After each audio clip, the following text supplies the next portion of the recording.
நெமிலி அரசு பள்ளியில் நடைபெற்ற நலம் காக்கும் ஸ்டாலின் மருத்துவ முகாமில் அமைச்சர் ஆர் காந்தி பயனாளிகளுக்கு நலத்திட்ட உதவிகளை வழங்கினார்.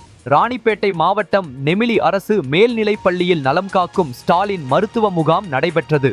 முகாமிற்கு மாவட்ட ஆட்சியர் சந்திரகலா தலைமை தாங்கினார். நெமிலி ஒன்றிய குழு தலைவர் வடிவேலு, பேரூராட்சி தலைவர் ரேணுகாதேவி சரவணன் ஆகியோர் முன்னிலை வகித்தனர்.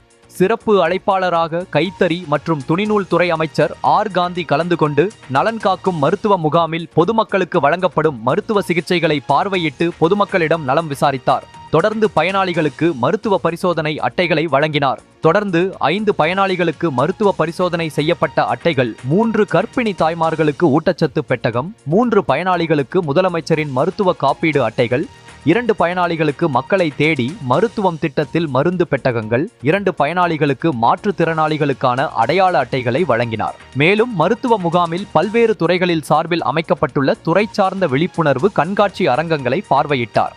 இதில் ஊரக நலப் பணிகள் இணை இயக்குனர் தீர்த்தலிங்கம், மருத்துவ பணிகள் துணை இயக்குனர் செந்தில்குமார், வட்டார வளர்ச்சி அலுவலர் சிவகுமார், செயல் அலுவலர் எழிலரசி, திராவிட முன்னேற்றக் கழக ஒன்றிய செயலாளர்கள் பெருமாள், ரவீந்திரன், பேரூர் செயலாளர்கள் ஜனார்த்தனம், மாவட்ட மகளிர் தொண்டரணி அமைப்பாளர் பவானி வடிவேலு, மாவட்ட பொறியாளர் அணி அமைப்பாளர் சரவணன், வர்த்தகர் அணி அமைப்பாளர் ராகேஷ் ஜெயின், ஒன்றிய அவைத் தலைவர்கள் பிரகாஷ், நரசிம்மன், பேரூராட்சி துணைத் தலைவர் சந்திரசேகரன் மற்றும் கட்சி நிர்வாகிகள், பொதுமக்கள் என பலர் கலந்து கொண்டனர்.